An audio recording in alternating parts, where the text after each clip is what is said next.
Hermanos, que el Señor les bendiga a todos.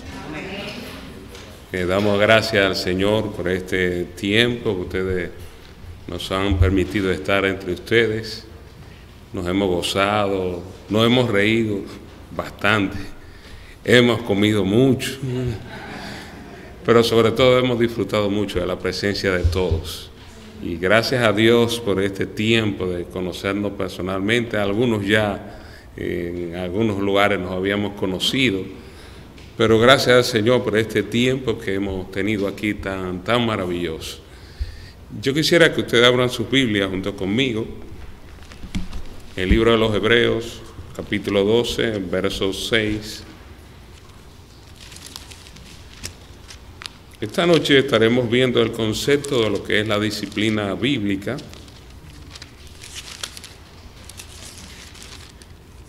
Hebreos capítulo 12,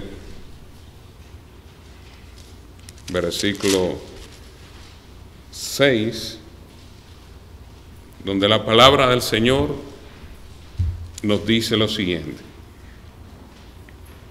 porque el Señor al que ama disciplina y azota a todo el que recibe por hijo. Oremos. Padre Celestial, gracias te damos. Gracias por tu bondad, por tu amor. Gracias por la misericordia que tú muestras día a día en nuestras vidas. En este momento nos encomendamos nuevamente a tu persona. Te rogamos una vez más que lo que tú deseas comunicar a tu pueblo lo ponga en los labios de un servidor, de manera tal que tu testimonio llegue a la mente y al corazón de cada uno de nosotros. Gracias, Señor, en nombre de Cristo, nuestro Salvador. Amén. Bien, hermanos, esta noche vamos a tratar de ver el concepto de lo que es la disciplina bíblica y básicamente el concepto y el propósito de la disciplina bíblica lo vamos a estar viendo a la luz de la palabra. Y quisiéramos que no se me asusten, es un tema que está en la Biblia y que tenemos que tratarlo. Primero, la disciplina, por cierto, no es un tema muy popular, ni hoy en día y casi prácticamente nunca en la historia de la iglesia. El hombre busca realizarse, no necesariamente negarse a sí mismo, busca satisfacer todos sus apetitos, pero no quiere ser sobrio ni tampoco casto. Busca riqueza, lujo, éxito personal, popularidad, prestigio, pero no busca la verdad, la modestia, la integridad, ni tampoco la responsabilidad. En los negocios y desafortunadamente también en la iglesia, la habilidad importa más que el carácter. Hoy en día, lamentablemente, existe una alta tolerancia de vocabulario grosero y obsceno, actitudes de falta de respeto hacia la autoridad, hacia consumación de prácticas pecaminosas como ser infieles en el matrimonio, prácticas que son desagradables ante los ojos de Dios. Pero también hoy no se puede hablar de pecado, de justicia, juicio, disciplina y castigo. Hoy abundan los pretextos para defender y explicar los pecados ya nombrados. Y lo malo es que al tolerar el pecado se le da el nombre de amor. Y si no lo hacemos así, eres alguien que tiene falta de amor. Obedezcamos las palabras textuales del Señor aquí en este texto que acabamos de leer en el libro de los Hebreos, en su capítulo 12, versículo 6, donde dice: porque el Señor al que ama disciplina y azota a todo aquel que recibe por hijo. Queremos una iglesia llena y próspera, de acuerdo al estándar de los hombres. Toleremos el pecado, entretengamos a la gente con actividades que a ellos les gusten y disfruten. Tendremos una iglesia completamente llena de personas, pero no necesariamente de personas que han sido convertidas y lavadas por la sangre preciosa de Cristo. Nosotros vemos de que los atletas que llegaron a tener fama mundial, ustedes están viendo uno que está en sus gráficas, fueron personas altamente disciplinadas. O sea, para usted tener tantas habilidades dentro de un deporte, pues usted tiene que tener ciertos hábitos repetitivos, cuáles, como los ejercicios, los entrenamientos y las diferentes actividades que un atleta hace para desarrollarse dentro de su deporte. Para él alcanzar madurez dentro del deporte, el atleta, ¿qué tiene que hacer? Continuamente estar entrenándose y continuamente someterse a los rigores de esos entrenamientos. Pero también lo vemos en los soldados. Ustedes están viendo ahí un ejército, de esos que marchan levantando los pies. ¿Cómo ellos logran esa sincronización al marchar? ¿Cómo un soldado tiene tanta resistencia? ¿Cómo un soldado puede resistir cosas que normalmente una persona común no lo puede hacer? Lo hacen y lo logran porque son altamente disciplinados en las actividades que desarrollan. Y hay otra verdad reflejada que acabamos de nosotros de señalar en el mundo de los deportes. La mayoría de las personas prefieren mirar, disfrutar del placer en forma representativa, en otras palabras, experimentan el placer del juego a través de otros, quienes sí juegan el partido. En una forma indirecta disfrutan de la disciplina de los jugadores. Y en la vida diaria y espiritual, muchos también prefieren observar a otras personas para disfrutar del placer representativo, en lugar de desarrollar sus propias vidas. Son solamente observadores, no protagonistas espirituales. El disfrutar de la vida en esta forma es solo momentáneo, dejando luego un gran vacío. Con esto comenzamos nosotros a preguntarnos, ¿cuántas veces hemos comenzado un plan de estudio, un plan de oración y nosotros hemos fracasado?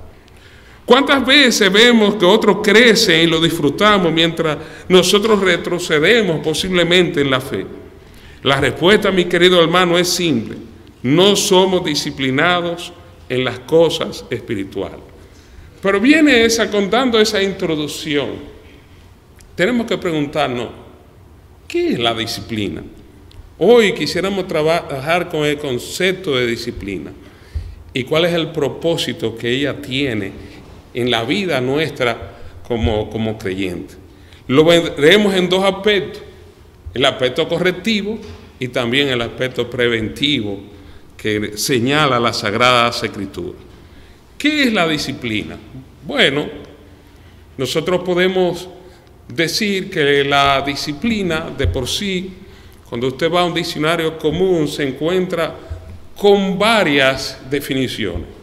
Una de ellas es el cumplimiento de leyes y ordenanzas de una persona o de una profesión.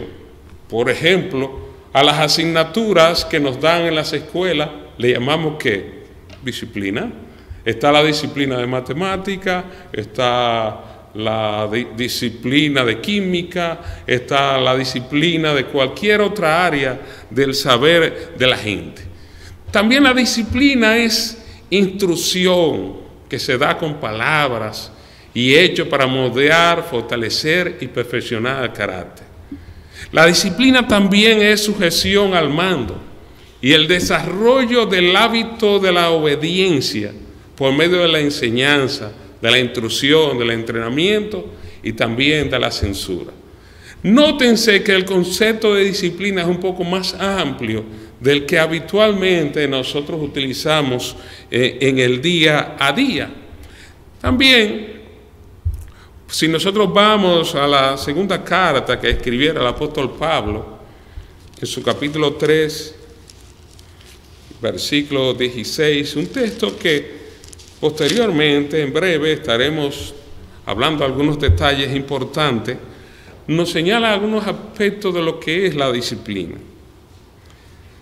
Segunda carta de Timoteo, capítulo 3, versículo 16, dice: toda la Escritura es inspirada por Dios y útil para enseñar, para redarguir, para corregir, para instruir en justicia, a fin de que el hombre de Dios sea perfecto, enteramente preparado para toda buena obra. Nosotros observamos de que la disciplina, como dijimos hace un momento, es instrucción que se da con palabras y hechos para moldear, fortalecer y perfeccionar el carácter. La palabra de Dios es la que hace esta función en el Hijo de Dios. ¿Qué nos dice la palabra del Señor en uno de sus salmos? Salmo 19. La ley de Jehová, ¿qué es? Perfecta. ¿Y qué hace? Que convierte el alma. El testimonio de Jehová es fiel, que hace que sabio al sencillo. Viendo todas estas cosas, la Biblia, la palabra de Dios, nos da a nosotros principios de cómo nosotros poder enfrentar cada una de las circunstancias de la vida que nosotros tenemos. Por ejemplo, usted quiere saber algo de qué, de la familia. Bueno, en la Biblia está. Usted quiere saber algo relacionado con el trabajo, vaya a la Biblia. Usted quiere conocer el perfil de la gente, vaya a las Escrituras. Usted quiere saber cualquier área de conducta en la cual nosotros nos estemos comportando en algún momento, vaya a la Biblia y nos encontraremos con principios fundamentales para nuestras vidas. La disciplina la vamos a ver en cuanto a su propósito. Propósito de la disciplina. ¿Para qué es la disciplina? Lo primero que vamos a ver es que cuando nosotros disciplinamos o utilizamos la disciplina, estamos imitando a Dios. Ejemplo, si usted tiene un problema con un hermano, ¿qué nos dice la Biblia en Mateo capítulo 18? De que salgamos a decírselo a todo el mundo el problema que tenemos con el hermano, o nosotros llamemos a nuestro hermano estando él y usted solos y confrontemos a nuestro hermano. ¿Qué hizo Dios cuando Adán pecó en el huerto del Edén? ¿Quién fue a donde quién? ¿Adán fue a donde el Señor o el Señor fue a donde Adán? El Señor fue a donde Adán. El Señor tuvo la iniciativa de resolver el problema con el ser humano. Entonces, en ese texto de Mateo 18 se nos dice a nosotros de que si tengo problema con mi hermano, ¿qué debo de hacer? Llamarlo aparte, estando él y nosotros solos, reprender a mi hermano. Si mi hermano se arrepintiere, ¿qué dice la Biblia que hay que hacer? Fin de la historia, perdónalo inmediatamente. Entonces, cuando nosotros aplicamos disciplina, estamos nosotros imitando a Dios, haciendo lo que Dios hace, buscar y confrontar y resolver el problema.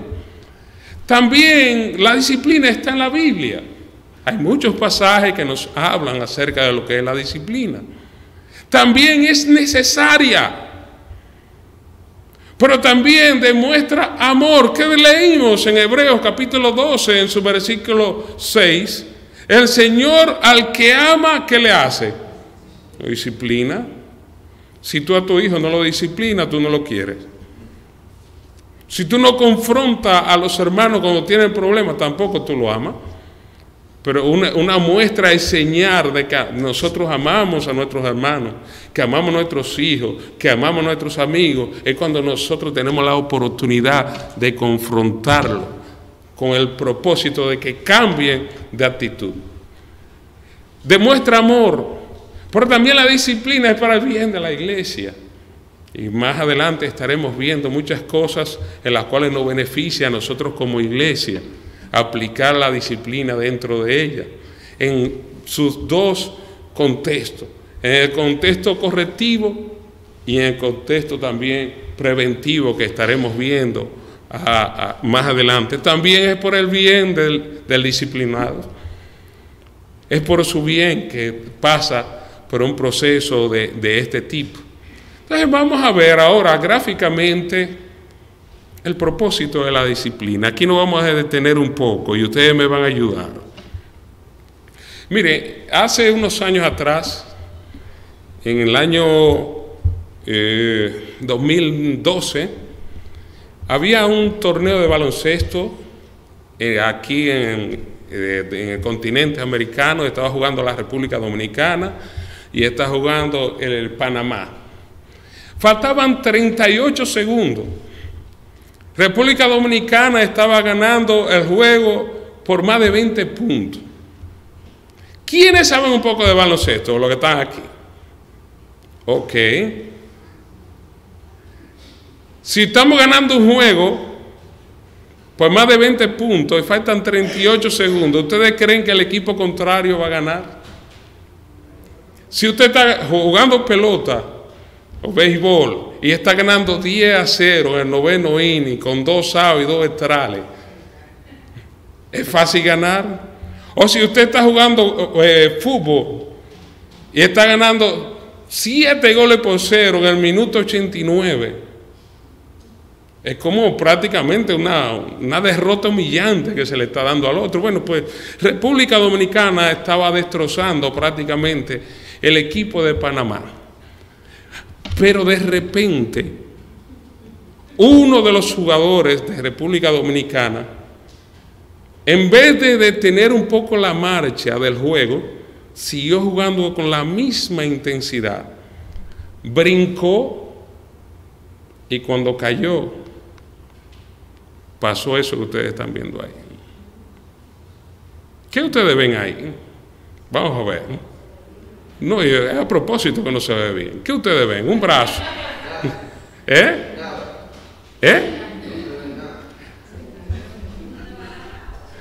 ¿Qué ustedes interpretan que ahí cayó, que ahí pasó? ¿Una fractura de dónde? De la pierna, ok. Una fractura terrible. Y algo que se estila en las transmisiones de televisión es que cuando ocurre un accidente, inmediatamente los camarógrafos quitan la cámara y se apaga el micrófono. Y ponen otra cosa y se ponen a hablar, pero no se presenta ese detalle.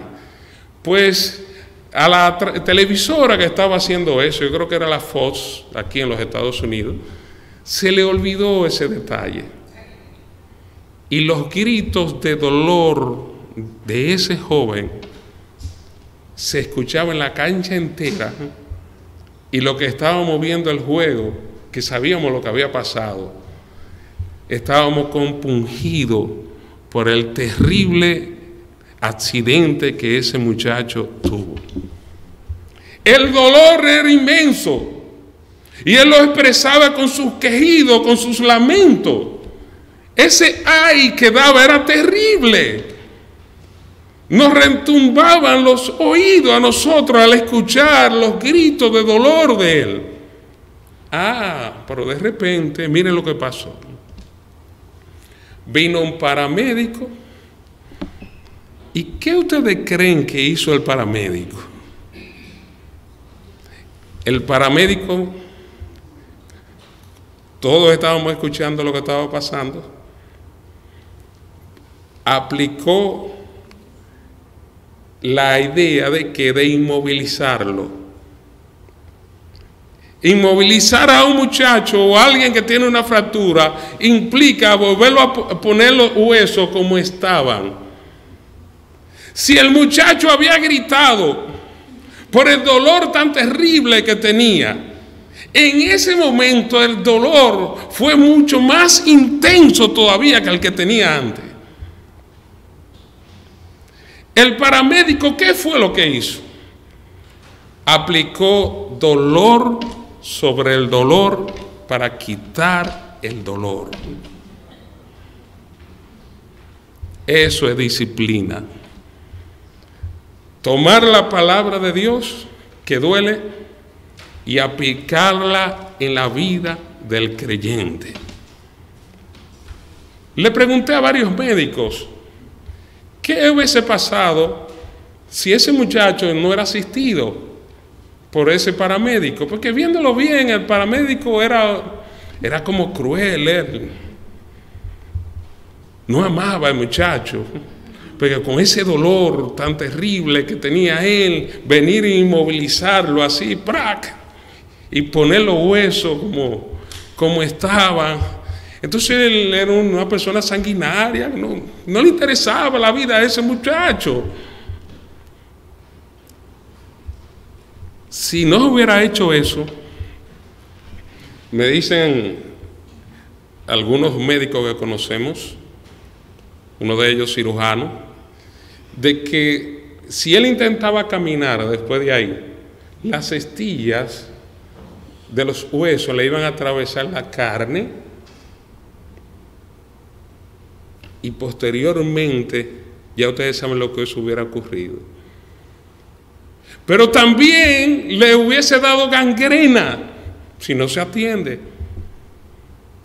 Si se deja así, también tampoco vuelve a caminar otra vez.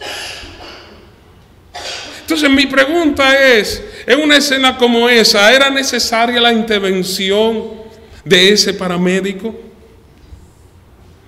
No nos quejemos entonces cuando nuestros pastores aplican disciplina. Ese paramédico no estaba riéndose por lo que estaba pasando.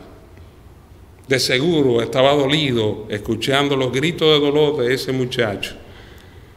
Pero él, como persona entrenada para hacer lo que hizo, inmovilizó al muchacho y permitió de que su hueso volviera a la posición anterior. Miren algo que ocurrió en el juego, bien interesante también. Y fue lo siguiente: como es natural, tanto los jugadores del equipo contrario de Panamá y también de allá de República Dominicana, los muchachos estaban asustados, devastados por el dolor de ver a su compañero herido y gritando de la manera en la cual estaba. Pero ocurrió algo que yo no lo he visto en ningún deporte, y fue lo siguiente: que uno de ellos llamó a todos los jugadores de los dos equipos de dos naciones contrarias, se fueron al centro de la cancha a orar por el compañero herido.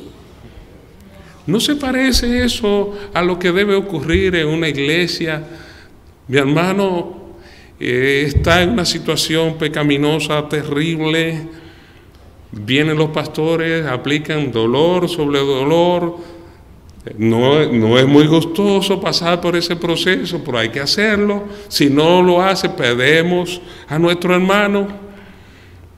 Luego, informar a la iglesia de la situación en la cual se encuentra, se nos produce a nosotros una devastación total dentro de la congregación.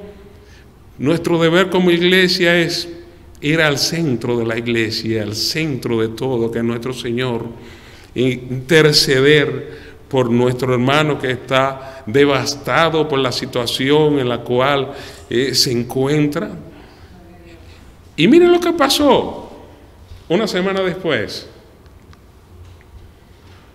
Así estaba el muchacho.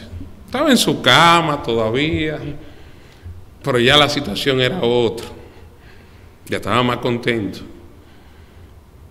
Ya estaba en un proceso de ¿qué? De restauración. Ya estaba en un proceso de ir a recobrar un poco la normalidad.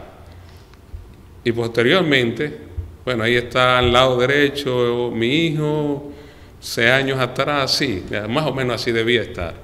El del lado derecho, el que está como morado con raya, ese hijo nuestro, un servidor. Y ahí está el jugador en el centro de ese lugar. Está contento y ya recuperó su normalidad y está jugando otra vez. Ese es el proceso o propósito de la disciplina. El propósito de la disciplina no es que usted se quede así. El propósito de la disciplina es buscar de que usted esté de esta forma, de que usted pueda restaurar su vida y restaurar su comunión con el Señor. De manera de que cuando nos hablan de disciplina, en primer lugar, no nos asustemos. Está en la Biblia. Y mostramos el carácter de Dios cuando la aplicamos. Y decimos, y estamos demostrando con hechos que amamos a nuestros hermanos. Aún cuando lo que está ocurriendo nos duele y le duele a Él también. La disciplina es necesaria dentro de la obra del Señor. Pero noten de que ahí hubo un aspecto solamente correctivo de lo que es la disciplina. Hay un hueso quebrado, había que corregirlo. Y leímos en 2 de Timoteo capítulo 3 versículo 16 que toda la escritura es inspirada por Dios y útil para enseñar, pero una de las cosas que hay ahí es corregir, volver a poner derecho lo que estaba torcido. La Biblia hace eso. La palabra de Dios provoca eso en la vida del creyente. Ahí estamos viendo un aspecto correctivo de un problema que hubo, problema de hueso. Pero en cuanto a lo que es la disciplina también, y en cuanto a lo que es el deporte, hay un aspecto también que tiene que ver con lo preventivo. Porque miren, aquí hay una nota, nuestro hermano Dunn, que dice lo siguiente, que la iglesia es el único ejército en el mundo que abandona a sus heridos en el campo de batalla. Eso lo dice nuestro hermano en uno de sus libros. Pero hay un aspecto preventivo. Antes del juego, me imagino de que ellos se reunieron para discutir cuáles eran las estrategias que debían seguir, cuáles cosas debían tomar en cuenta. Y aspectos como este, en el cual el juego ya prácticamente está ganado, usted ha apabullado a su contrario, para que usted debe jugar con la misma intensidad que como usted jugaba como si tuviera el juego empatado. Eso fue un acto prácticamente de imprudencia. Y ahí estamos observando lo que es lo preventivo, lo que es antes de, lo que nos preserva a nosotros de cualquier tipo de situación, lo que es el entrenamiento. Los atletas entrenan, pero nosotros los creyentes también entrenamos. Somos instruidos por la palabra de Dios. La palabra de Dios nos instruye a nosotros de una manera continua. Entonces, fíjense, yéndonos aquí, y vamos a ver si estamos de acuerdo con esto. La instrucción y el entrenamiento son aspectos preventivos de la disciplina. ¿Será verdad o será mentira? La instrucción y el entrenamiento son aspectos preventivos de la disciplina. Cuando nos paramos en el púlpito a enseñar la palabra de Dios a la iglesia, ¿qué estamos haciendo? Estamos previniendo que a la iglesia la estamos alimentando para el día a día, para nuestro desempeño fuera del templo, para nuestro desempeño en el trabajo, para nuestro desempeño en las calles, para vivir a Cristo donde quiera que nosotros nos encontremos.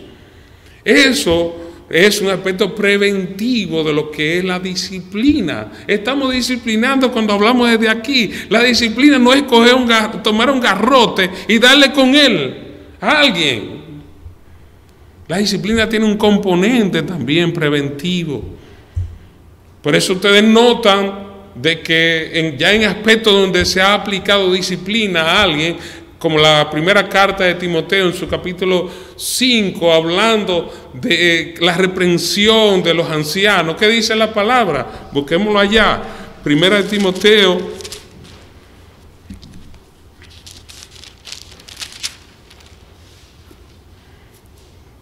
capítulo 5, versículo 19. Dice lo siguiente: contra un anciano no admitas acusación, sino con quienes, con 2 o 3 testigos, y a los que persisten en pecar, ¿qué dice la Biblia que debemos hacer? Repréndelo, estoy en el caso de Timoteo, delante de todos, para que los demás también teman. Hay un aspecto preventivo también cuando ya se hace una disciplina correctiva dentro de la iglesia, lo demás tememos. Los demás pensamos, oye, eso que le pasó al hermano, me va a pasar a mí si yo lo hago. Me previene de pecar. Me previene de hacer lo malo. Me están diciendo con ellos, mira, lo mismo que le pasó al hermano fulano o a la hermana fulana, nos puede pasar a nosotros también. Y vea, no se vea usted con la necesidad de que se aplique dolor sobre el dolor para quitarle el dolor a usted. Tengamos cuidado con esas cosas. Pero también el segundo aspecto que queríamos ver es la corrección y amonestación. Es un aspecto correctivo. Corregir tiene que ver con volver a poner derecho, el dolor que hablamos. Pero cuando a usted lo amonestan por algo, nos están también a nosotros aplicando disciplina, pero ¿ya en qué aspecto? En el aspecto correctivo. De manera que viendo estas dos cosas, estos dos aspectos que acabamos de señalar, entonces podemos entrar aquí a este texto. Segunda carta de Timoteo, capítulo 3, versículos 16 y 17, donde leímos, toda la escritura es inspirada por Dios, respirada por Dios, insuflada por Dios en el creyente, es inspirada por Dios y útil, ¿para qué? Para enseñar, para redarguir. A veces pensamos, oye, ¿y esa palabra que está en la Biblia, qué significará eso? Una palabra dominguera, una palabra difícil que no se utiliza mucho en nuestro idioma, en el contexto actual. ¿Ustedes recuerdan a David y Urías Eteo? La historia en la cual David prácticamente manda a matar a Urías Eteo.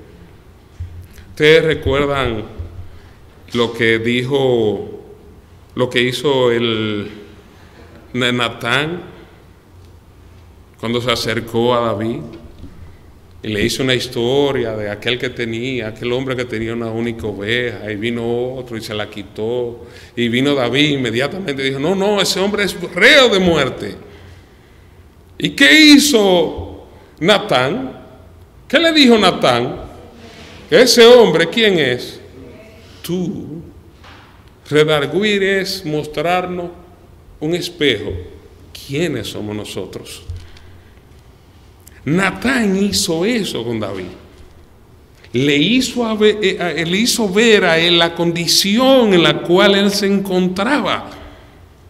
Le dijo, David, mira, ese eres tú. El que hizo eso, el de esa historia, eres tú. ¿Y qué hizo David? Misericordia, Señor. Amados hermanos, redarguir es parte de lo que las Escrituras hacen en nuestras vidas. Pero dice también que la Biblia, las Escrituras sirven para corregir, ya lo acabamos de señalar, es poner derecho a aquello que está torcido, está desunido, y duele mucho. Para instruir en justicia, a fin de que el hombre de Dios sea ¿qué? Perfecto o maduro. Para nosotros alcanzar madurez es necesario ir a las Escrituras y que ella sea aplicada en nuestras vidas.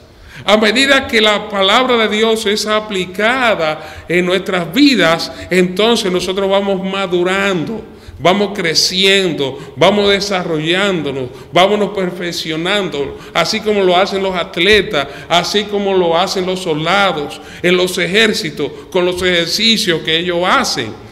El hombre de Dios sea perfecto, enteramente preparado, ¿para qué?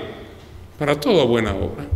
Entonces, viendo eso, entonces podemos nosotros concluir de esa parte lo siguiente. Lo vamos a ver gráficamente. Cuando nos exponemos a la poderosa influencia de las Escrituras en el proceso disciplinario, cuando aplicamos la Biblia, la palabra de Dios en nuestras vidas, ya sea correctivamente o ya sea preventivamente, ¿qué ocurre? De que la palabra de Dios, como dijimos, es útil para enseñar, es útil para redarguir, es útil para corregir, es útil para instruir, por finalmente, ¿cuál es su propósito? Su propósito es que nosotros alcancemos madurez. ¿Cuál es su propósito? De que nosotros estemos plenamente identificados con la persona de Cristo, que nos parezcamos a Cristo en todo el sentido de la palabra. Por eso cuando mi hermano peca, el objetivo mío cuando utilizo las escrituras, la abro para corregir esa situación, es llevar de nuevo a ese hermano a Cristo, no para salvación, y no quisiera que se me confundan con eso, sino con el propósito de que pueda vivir la vida como Cristo quiere que nosotros la vivamos. Eso es disciplina. Y precisamente ese concepto es que quisiera que en esta noche nosotros reforcemos, nosotros meditemos, nosotros veamos a través de la Biblia lo que realmente es. La disciplina bíblica, y esta es una definición de un servidor, es lo siguiente, lo voy a poner ahí, utilizando ese mismo texto de 2 Timoteo capítulo 3 versículo 16.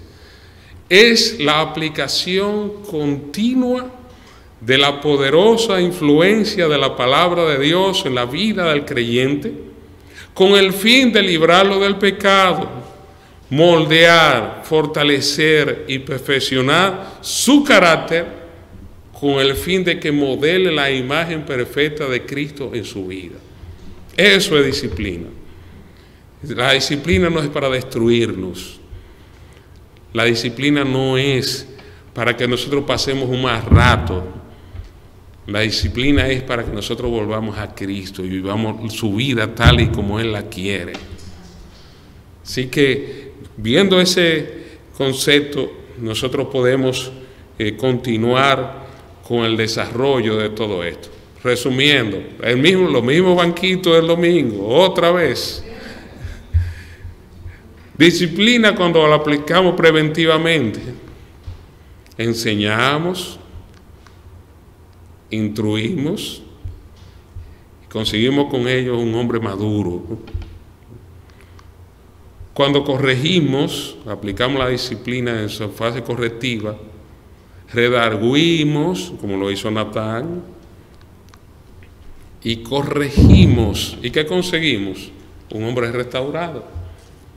Un hombre que puede vivir plenamente la vida cristiana.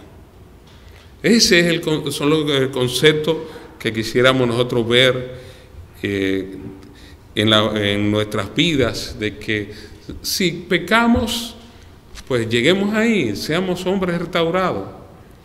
Que si en el día a día el púlpito debe ser bien defendido dentro de la iglesia, y desde aquí no se puede enseñar cualquier cosa. Bueno, eso es algo correcto. Cuando usted ven que los hermanos ancianos de la iglesia se preocupan por eso, es con el fin de que nosotros podamos ser instruidos y enseñados de una manera adecuada y vivir la vida cristiana plenamente. El púlpito hay que defenderlo. No solamente el púlpito desde aquí, sino desde todas las plataformas que utiliza la iglesia, lo que es la escuela dominical, lo que son las reuniones especiales de la congregación, lo que son los eventos que realizamos en diferentes lugares. Son aspectos que son vitales. También nosotros no nos debemos asustar cuando un hermano anciano nos llama a nosotros. ¿Qué pensamos inmediatamente? Me llamó Eve, le tengo miedo, no, oye, tengo terror, porque me llamó, me va a decir algo hice yo malo. ¿Y por qué tiene que ser algo malo? Puede ser alguna intrusión, puede ser para darte un consejo, para que tú continúes desarrollando algo que estás haciendo bien. Puede ser para orar contigo. Puede ser para pedirte, mira, acompáñame que vamos a visitar a un lugar determinado y necesito la presencia de un hermano o una hermana. Puede ser para muchas cosas. Y nosotros como iglesia local debemos aprender de que cuando los hermanos nos llaman, no necesariamente es para corregirnos. Puede ser también para prevenirnos de muchas situaciones que se presentan en el día a día. Vamos a ver algunos beneficios prácticos de la disciplina. Primero, frena el pecado en la iglesia. Vimos el texto, 1 de Timoteo capítulo 5, en el caso de los ancianos. Si le hablamos a ellos, como dice aquí el texto, la recomendación de Pablo a Timoteo en el versículo 20, a los que persisten en pecar, repréndelos duramente delante de todo. ¿Para qué? ¿Para que los demás continúen pecando? ¿O para que los demás qué? ¿Qué dice el texto? Teman. Frena el pecado en la iglesia. También es un antídoto contra el chisme. Mateo capítulo 18, busquemos el texto. Lo mencionamos hace un momento, pero quisiéramos ver algunos detalles. Mateo 18, verso 15 dice: por tanto, si tu hermano peca contra ti, ¿qué dice el texto? Ahorita hace un momento señalaba y decía que no es que tenemos un problema inmediatamente vamos a salir a divulgarlo, a decírselo a todo el mundo. Aquí en el texto dice de que si tú tienes un problema contra tu hermano, ve, primer acto, un acto de humillación, porque usualmente el ser humano no es muy dado a doblegarse e ir a donde el otro a resolver cualquier situación que haya. ¿Qué es lo que hacemos? ¿Qué es lo que hace el ser humano generalmente? Bueno, que el problema lo deja ahí, o va a donde otro a contarle las cosas que le ocurrió con otra persona. Pero aquí en el texto dice: ve y repréndele, estando tú y él. ¿Y quién más? Dios. Pero ¿puede haber otra persona? Estando tú y él solos, si te oyere, si tu hermano te oye, se arrepiente, fin de la historia, hermano. Hasta ahí llegó todo. No hay que hacer más nada. Si te oyere, has ganado a tu hermano. Ahora, si tu hermano, acuérdense, un antídoto contra el chisme, ¿cuántas personas lo saben aquí? Si el problema se resolvió ahí, ¿cuánta gente lo sabe en la iglesia? Usted, el hermano y el Señor. No lo sabe más nadie. Pero dice aquí que si tu hermano no te oyere, toma aún contigo a uno o dos, para que en boca de 2 o 3 testigos conste toda palabra. Hermano, mientras menos personas participan en la solución de un problema, más rápido podemos encontrar nosotros una definición clara de ese problema. Ustedes saben lo que hacía Rafael Leonidas Trujillo en nuestro país, en la República Dominicana, cuando en un pueblo le pedían algo y él no quería hacerlo, que nombraba una comisión de 20 personas de ese pueblo para que ellos se pongan de acuerdo. Y cuando ellos se pusieran de acuerdo, entonces que fueran a donde él a pedirle el resultado de lo que ellos encontraban. Pero como él sabía que 20 dominicanos hablando al mismo tiempo no se iban a poner de acuerdo, pues utilizaba esa herramienta. De la misma manera, mi hermano, muchos hermanos participando al mismo tiempo en la solución de un problema que es privado, no se llega muy lejos. Por eso el Señor comienza aquí dando una solución que es escalonada. Primero, los 2 integrantes, delante del Señor, luego se buscan varios testigos.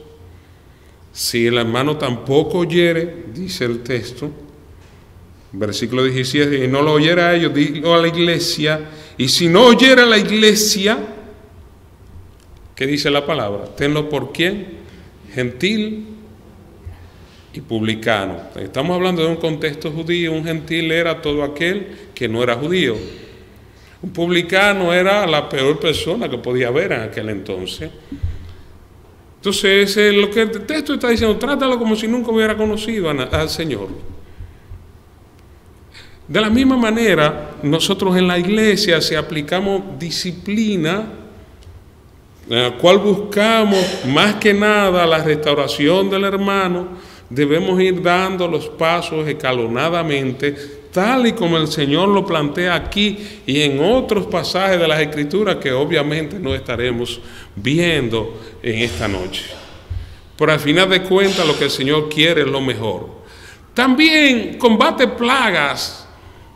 Y esto es una plaga, lo que es el machismo y el feminismo en la iglesia.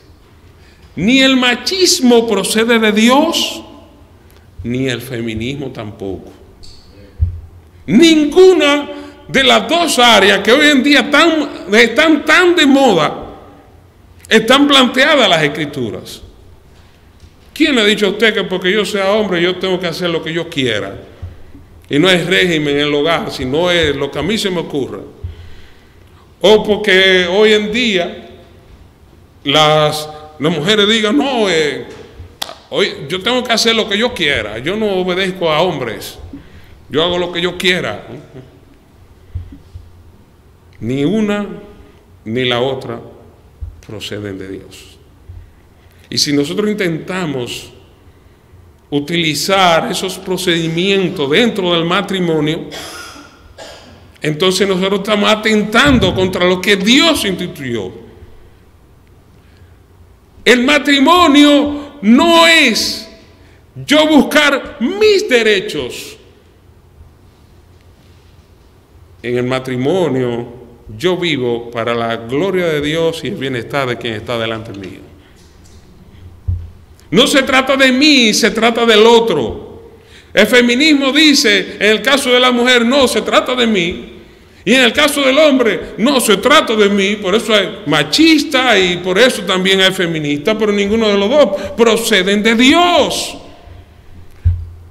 La disciplina, cuando es aplicada a tiempo, cuando nosotros como iglesia enseñamos acerca de lo que es el matrimonio desde el púlpito y también personalmente, cuando nosotros también confrontamos las situaciones matrimoniales que pueden haber dentro de la iglesia, que no están bien, estamos haciendo lo que Dios quiere, que ese matrimonio al final de cuentas viva para la gloria de Dios.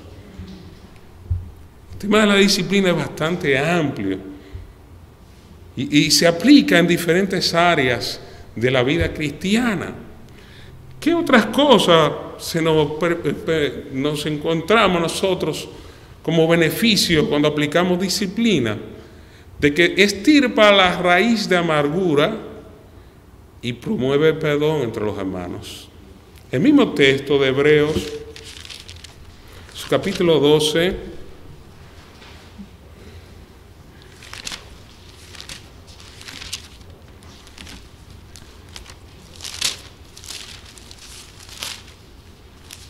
Hebreos, en su capítulo 12, en su versículo 15, dice lo siguiente: mirad bien, no sea que alguno deje de alcanzar la gracia de Dios, que brotando alguna raíz de amargura os estorbe y por ella muchos sean contaminados. ¿Qué es una raíz de amargura? Bueno, cuando tenemos como aquella espinita clavada en nuestro corazón, aquella espinita contra aquel hermano que en algún momento determinado no estuvimos de acuerdo y yo me quedé con eso guardado en mi corazón y eso va haciéndome daño a mí, pero va haciendo daño a todo aquel que me rodea. La raíz de amargura es como usted tomarse un vaso de veneno creyendo que el otro es el que se va a morir. Usted se toma su vaso de veneno y usted dice, bueno, Elvis se va a morir. O William se va a morir. Me lo tomé y él se va a morir, a mí no me va a pasar nada. Esa es la raíz de amargura. Nos hace daño a nosotros, pero también va comiendo como gangrena en todo aquel que me rodea. Por eso es necesario de que en la iglesia, dentro del proceso de restauración, haya perdón. Y el perdón no tiene nada que ver con lo que muchas veces algunos promueven, que dicen, mira, perdonar es olvidar.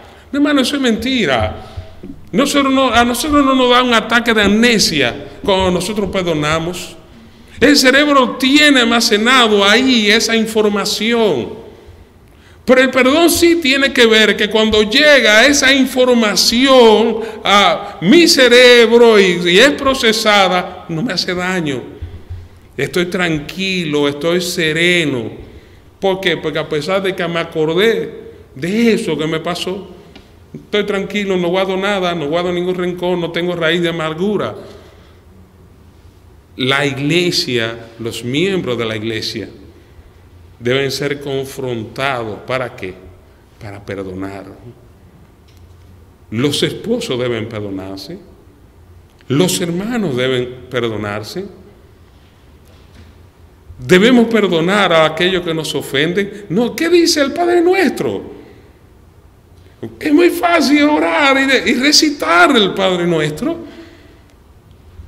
Perdónanos, Señor, nuestras deudas, así como nosotros perdonamos a quienes, a los que nos ofenden. Cuando estamos perdonando, estamos aplicando lo que Dios, a través de nuestro Señor Jesucristo, nos ha enseñado, nos ha planteado. Claro que tenemos que perdonarnos. Por eso la disciplina es tan importante y determinante dentro de la vida de nuestra congregación.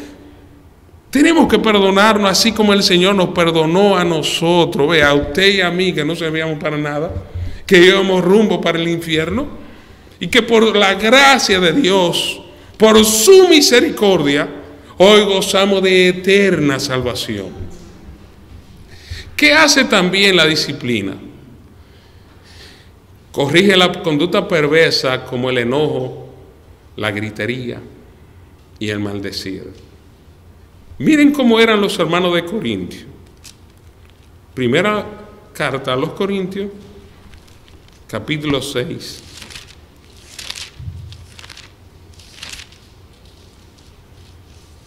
Versículo 9.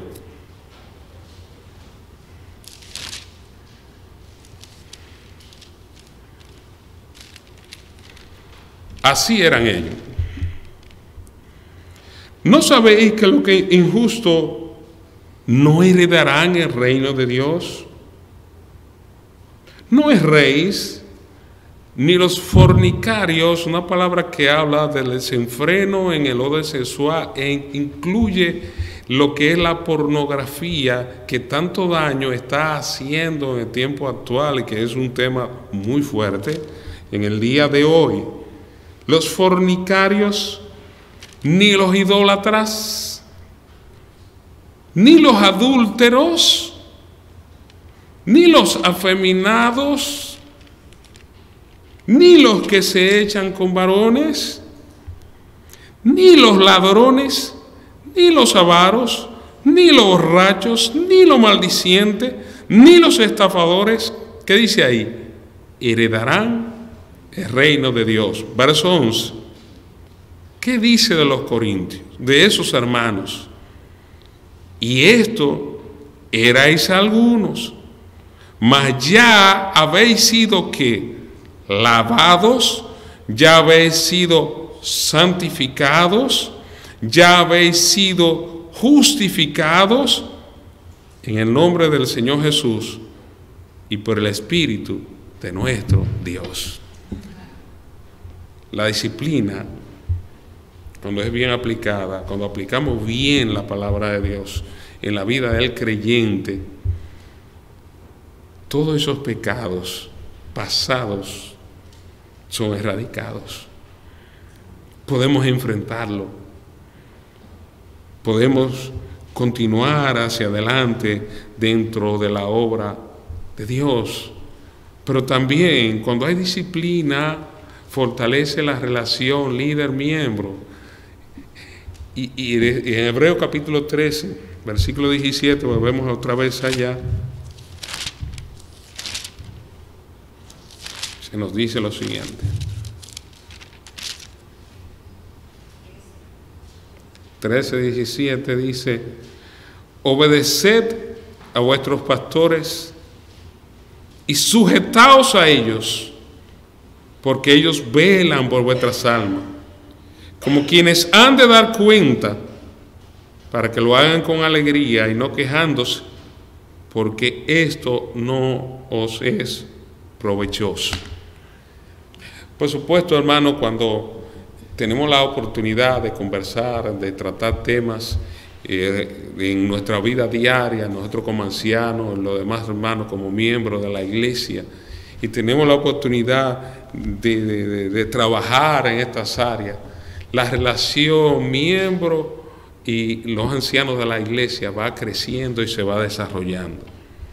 Cuando usted tiene la oportunidad de hablar a solas con uno de nuestros hermanos, por supuesto que va a haber la apertura a ciertos temas que son de vital importancia para nuestros hermanos. ¿Cuántos jóvenes no saben hoy en día cuál carrera universitaria no van a estudiar? Tienen confusiones en esa parte, pero si nosotros tenemos la oportunidad de estar junto con ellos, pues lo vamos a orientar adecuadamente en ese sentido. Si nosotros nos encontramos con circunstancias familiares que tienen los hermanos y tenemos la oportunidad de sentarnos junto con ellos en el día a día, no solamente para estar corrigiendo, pues esa información va a llegar a nosotros de una manera fluida, sin ningún tipo de trauma, y tenemos la oportunidad de trabajar con nuestros hermanos. Nuestros hermanos tendrán apertura hacia nosotros, los que somos ancianos de iglesias, si nosotros tenemos la oportunidad de estar junto con ella. Decíamos el sábado, cuando estábamos en la reunión junto con los demás hermanos, caballeros, de la necesidad imperiosa de nosotros entender que la iglesia no se administra a control remoto, sino que debemos estar juntos con la membresía. Es verdad que hay muchas circunstancias del presente que nos impiden a nosotros desarrollar esa labor de una manera completa. Hay muchas limitaciones hoy en día, pero una de las cosas que debe hacer la iglesia, ¿cuál es? Orar permanentemente para que el Señor levante nuevos obreros, en el cual el trabajo salga más fluido dentro de la obra de Dios. Cuando nos acercamos a los muchachos y compartimos con ellos, la relación de confianza es mayor. Y ya para los casos de ellos, ya ellos no van a buscar otro sitio, van a ir donde nosotros. Y lo van a hacer con tranquilidad, porque van a ser escuchados. Y además que escuchados, van a ser aconsejados adecuadamente. Lo mismo que todos los hermanos de diferentes áreas de la congregación. También uno de los beneficios de la disciplina es que nos ayuda a detectar la apariencia de piedad de algunos miembros de la iglesia. ¿Qué vemos ahí? ¿Un lobo o una oveja?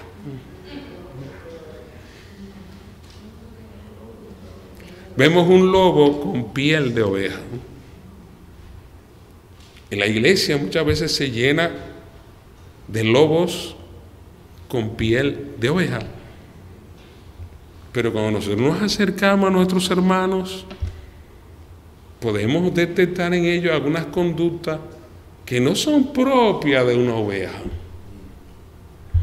en las cuales, si persisten en ellas, nos van a mostrar de que realmente no son ovejas del rebaño, sino lobos que vinieron a atacar las ovejas del Señor. ¿Cómo la detectamos? Si estamos entre los hermanos. Los pastores estaban junto con sus ovejas y caminaban con ellas y la cuidaban y la protegían y la quebraban a la que no se portaban bien y la cargaban también, pero estaban junto con ella, no mandaban a otro a que lo hiciera, sino ellos. Nosotros, como ancianos de las congregaciones, parte de nuestro trabajo es este. Ahora, como decía un hermano el sábado pasado, los hermanos muchas veces saben mucho de pastores, pero no saben nada de ovejas o no quieren decir nada de los deberes de las ovejas. Muchas veces cuando escuchamos estas cosas pensamos en los hermanos, oye, mi hermano esto, y mi hermano, ¿y cuáles son tus deberes? Para con tu pastor hay que cuidarlo, hay que protegerlo, hay que obedecerle, hay que animarle continuamente. Muchas veces hay que pasarle la mano, ellos lo necesitan también, que le pasemos la mano, que lo animemos, que en medio de circunstancias que usted pueda enterarse, usted por lo menos le diga, mira fulano, estoy orando por ti. Ellos necesitan eso. ¿Cómo lo hacemos? Si continuamente tenemos una comunicación fluida como iglesia y aplicamos correctamente las escrituras que dice el texto aquí. Obedeced a vuestros pastores y sujetaos a ellos, lo dice la Biblia.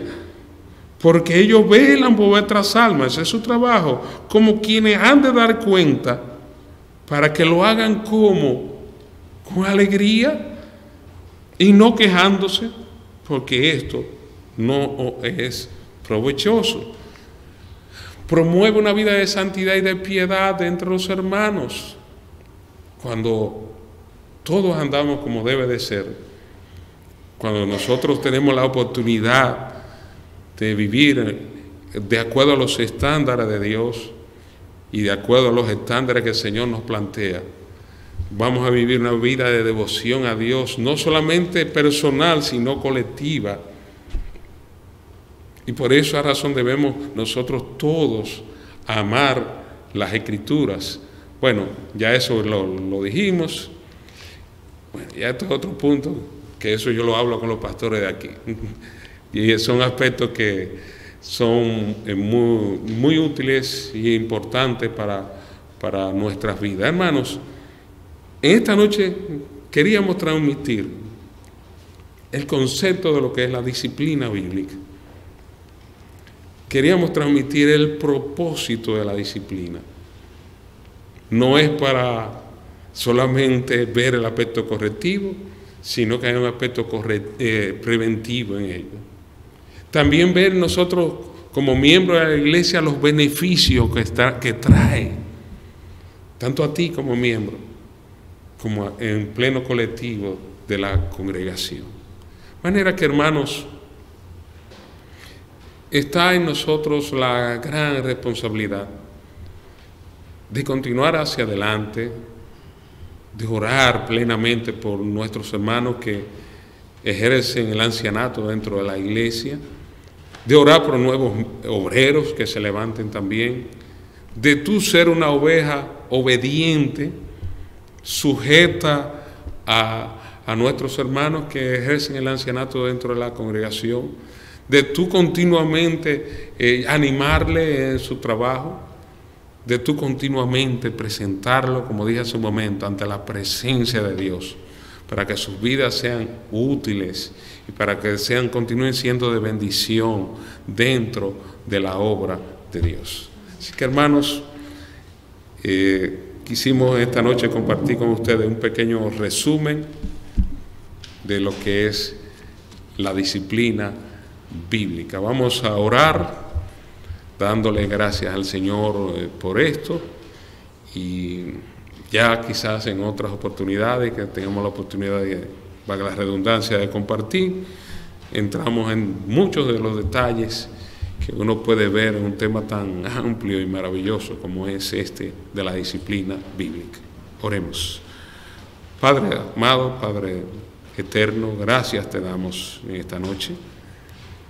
Gracias por tu palabra, palabras que son de bendición, son útiles, son también para nuestro provecho y para la corrección de los males que pueden haber en nuestras vidas. Que no veamos nosotros en la disciplina como algo que solamente nos corrige, sino que tiene un propósito digno, y es imitar el carácter de nuestro Señor Jesucristo en nuestras vidas. Oh Dios, gracias por este maravilloso tiempo que tú nos has dado entre los hermanos durante el desarrollo de estos días.